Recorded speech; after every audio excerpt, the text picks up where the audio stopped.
Salamat anak at pumayag ka sa aking hiling para sa reyna. Tama naman po kayo, ina. Kailangan ko itong gawin upang matigil na ang mga pagbubulong-bulungan ng mga tauhan ng palasyo hinggil sa ating ring. Iyong reyna, kamahalan. Mababakas ang lungkot kay Haring Raven habang sila ay nag-uusap ng kanyang ina. Dahil muli na nariwa ang kanyang alaala sa kanyang tunay na minamahal. Sumapit na ang gabi at nagsama magdamal sila Haring Raven at Reyna muli. Ilang araw ang lumipas na pataas ang nanik na sinyalis ng pagbubuntis. Kamahalan, kumpirmado ikaw ay nagdadalang tao. Siya nga, Perlina, ipadala mo sa mahal na hari ang magandang balitang ito.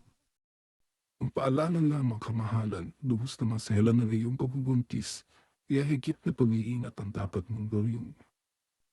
Ang susunod, Doktor. Nalidani si Perlina na nagtungo sa kamahalan upang ibalita ang pagdadalang tao ni Munit. So nga, nagdadalang tao si Monique?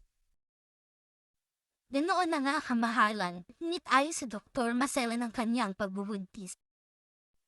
Kung gayon, ipag-utos sa mga tagapaghanda ng pagkain ng reyna na piliin mabuti ang bawat sangkap at dinoon na rin sa parmasya upang mabigyan siya ng mga makakatulong sa kanyang pagbubuntis. Nasusunod kamahalan.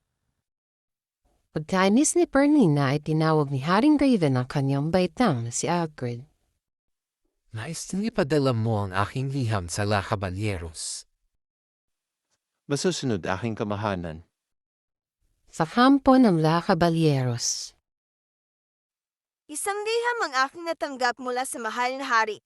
Nais niyo padala ko ng tauhan upang maging tagapangalaga ng reyna dahil siya ay maselan ang pagbubuntis.